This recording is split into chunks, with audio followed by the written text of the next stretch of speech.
좋은 아침입니다.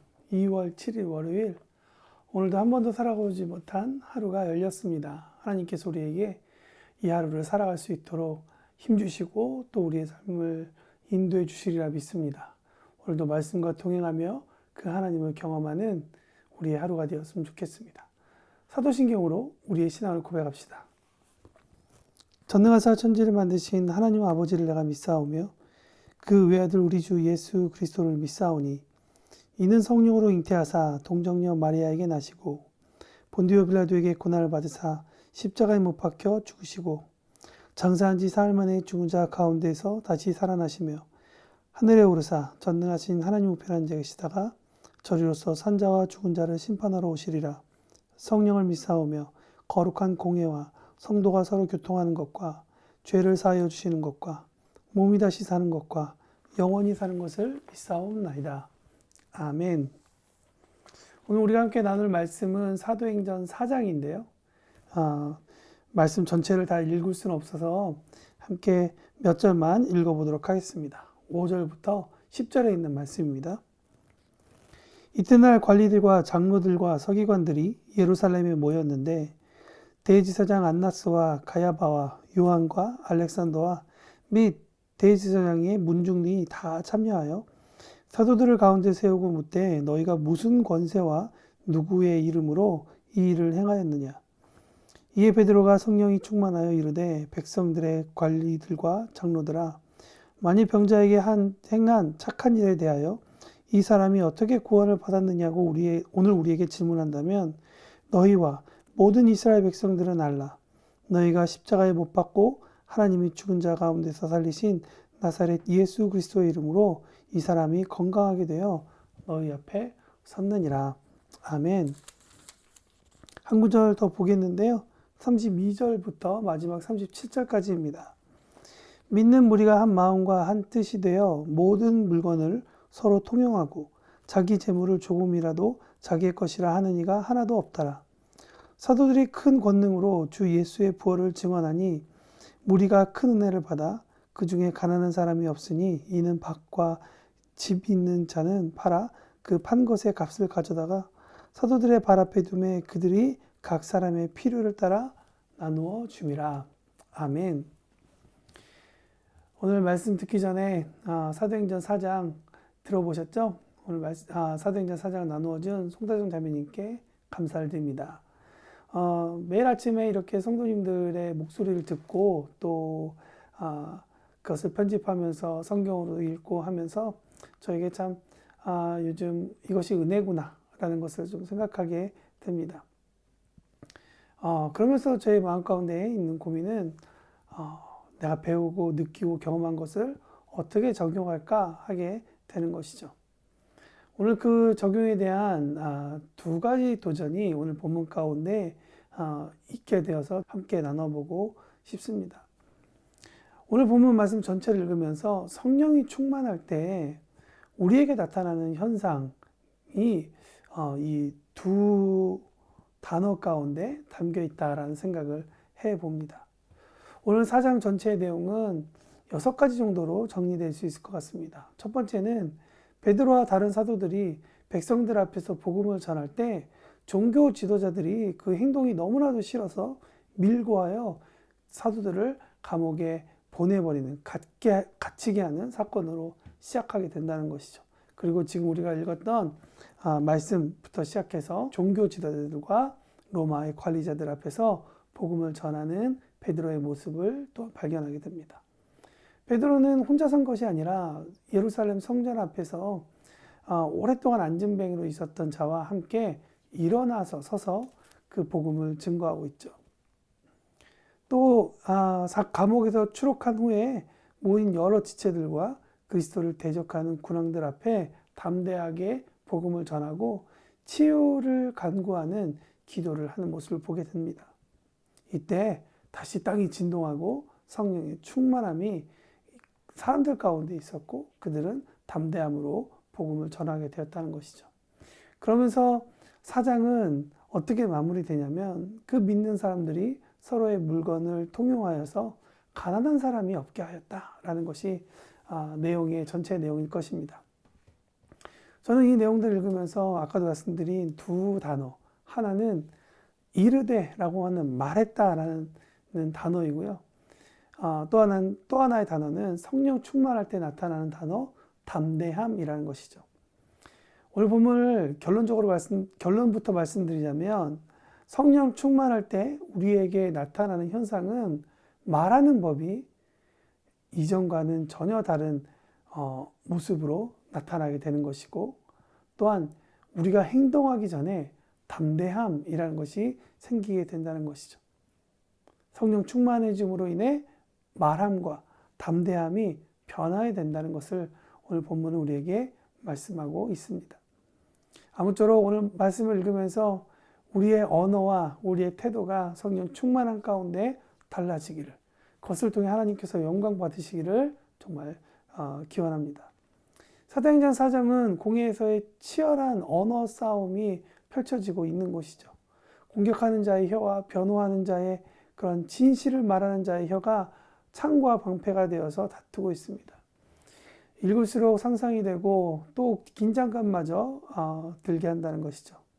근데 여러분, 이번 공회는 그저 그런 사람들이 모인 그런 공회가 아니라 5절과 6절에 보면 관리들, 장로들, 서기관들이 다 참여하였고, 대지사장, 특별히 이름을 이야기하면서 안나스와 가야바와 요한과 알렉산더, 그리고 대지사장의 군중이 다 모여서 사도들을 가운데 세우고, 왜 그렇게 너희들은 사회를 혼란스럽게 하냐 하고 쏘아 붙이고 있는 장면이라는 것이죠.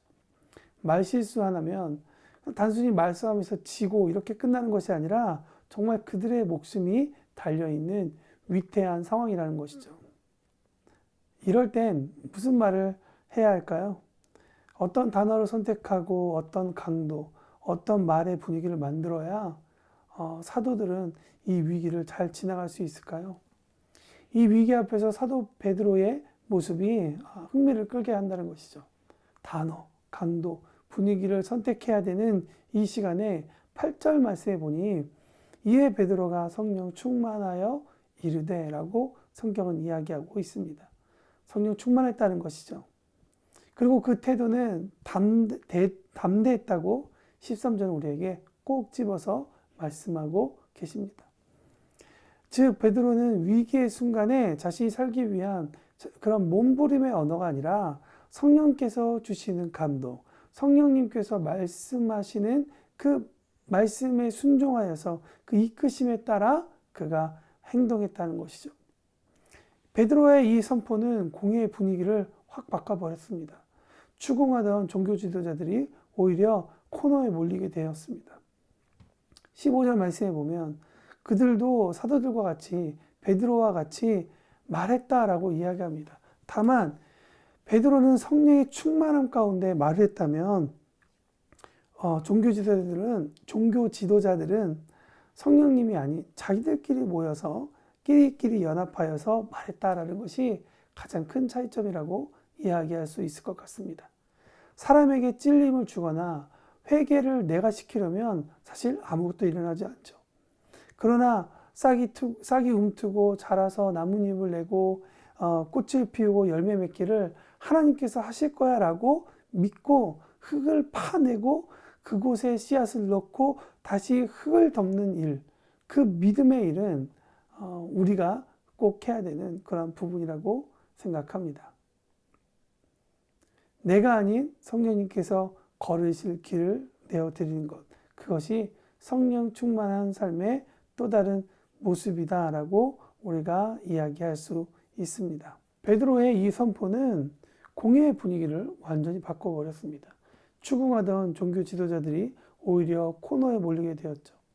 그래서 15절 말씀에 보면 그들도 사도들과 같이 베드로와 같이 말했다라고 기록합니다. 그러나 베드로는 성령의 충만한 가운데, 다시 말하면 성령님과 함께해서 하나님의 메시지를 선포했다면, 종교 지도자들은 성령님이 아닌 자기들끼리 모여서 말을 만들어내는 사람들의 연합으로 말을 만들어냈다는 것이 가장 큰 차이점이라고 생각합니다. 베드로의 선포에는 사람들에게 찔림을 주었죠. 그래서 회개할 수 있는 길을 열었습니다. 어저께 본문 말씀 가운데 우리가 생각해 볼 수 있었지만 정말 베드로가 말씀을 선포할 때 5천 명이 넘는 사람들이 말씀을 듣고 회개하는 일이 있었죠. 그러나 여러분 오늘 본문 말씀에 보면 종교 지도자들의 말에는 사도들과 안진뱅이 증인을 위협하는 말만 해댈 뿐입니다. 성령 충만한 자의 언어는 이렇듯 예수님을 보게 하여 하나님의 사랑을 알게 하고 돌이킬 수 있는 능력이 있으나 사람의 언어에는 위협과 멸망뿐이라는 것이죠. 사랑하는 푸른나무 교회, 오늘 본문 20절에서 말하고 있는 것처럼 우리는 보고 들은 것을 말하지 않을 수 없는 존재입니다. 성령 충만함이 필요한 이유는 목회를 잘하기 위함이나 예배를 잘 인도하고 설교를 잘하고 기도 잘하고 방언하고 예언하기 위해서만은 아닙니다. 성령 충만함은 빛을 잃은 사람들이 빛을 볼 수 있도록 안진뱅이와 같은 도움이 필요한 사람 한 영혼 한 영혼에게 우리가 보고 들은 것을 전하여 그들을 일으키는 생명적 사건을 만들어내기 위함이라는 것입니다. 모쪼록 우리의 언어가 그렇게 변화되길 원합니다. 하나님께서 우리에게 주시는 그 생명의 언어들로 말미암아 사람들을 일으키고 세우고 변화하는 그런 놀라운 우리가 하루를 살아가기를 예수님의 이름으로 축복합니다. 두 번째 본문에서 성령 충만한 제자들의 모습은 무엇이었을까? 제가 아까 말씀드렸지만 바로 담대함입니다. 참 놀랍죠? 왜냐하면 창세기 3장에서 죄를 지은 사람들의 모습은 하나님의 낯을 피해서 도망하고 숨고 멀리 가는 것을 보는 것이죠. 그러나 창세기 1장과 2장에서 보면 하나님의 손에 지어진 죄 없는 인간은 오히려 하나님 앞에 서 있고 하나님과 많은 이야기를 나누는 그런 모습들, 오히려 그런 모습들이 자연스럽기만 하는 모습을 보게 된다는 것이죠. 담대함이란 이런 것이죠. 하나님의 자녀가 하나님과 대화하고 하나님과 함께 누리고 기뻐할 수 있는 것. 오히려 우리가 예수 그리스도를 믿어서 그분의 자녀가 되는 은혜를 받았다면 오히려 담대함은 우리에게 주시는 놀라운 은혜의 선물이라고 볼 수 있을 것 같습니다. 여러분 오늘 본문을 보십시오.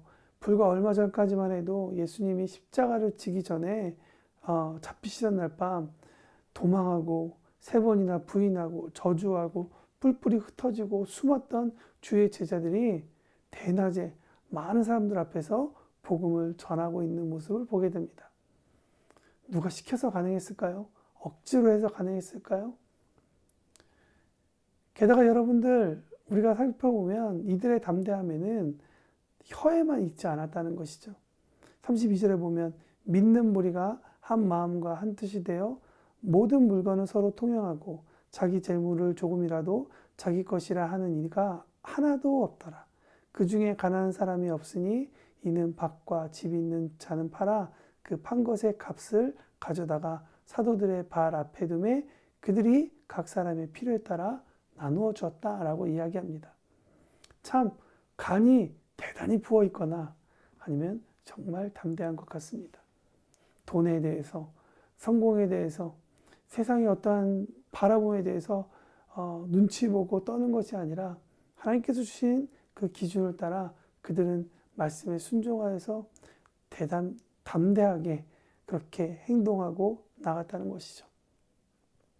그들이 가진 것을 나눠준 것도 놀랍지만 스스로 어떤 규율이나 아니면 내가 하나님의 자녀이기 때문에 이렇게 해야 돼라는 어떠한 그런 분위기에서 그런 것이 아니라 그들은 자원했다는 것이죠.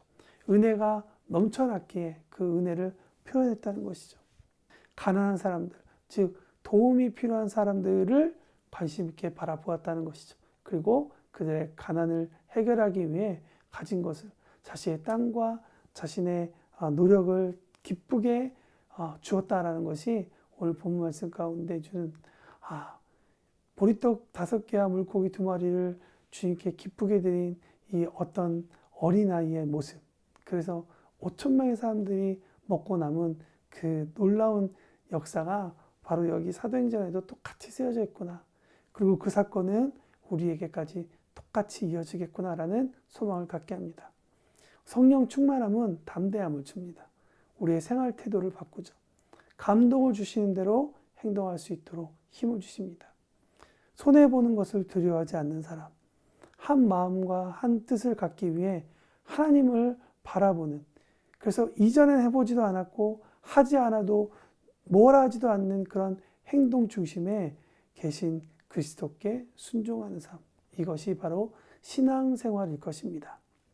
오늘 말씀을 마치면서 이렇게 정리해 보고 싶습니다. 오늘 하루를 시작하며 하나님께서 어쩌면 이 영상으로 예배드리고 있는 당신에게 하나님은 성령 충만함을 주셔 꼭 해야 할 말과 당신이 해야 할 한 영혼을 살릴 수 있는 기회를 주시는 담대함을 도전하고 있는지 모르겠습니다.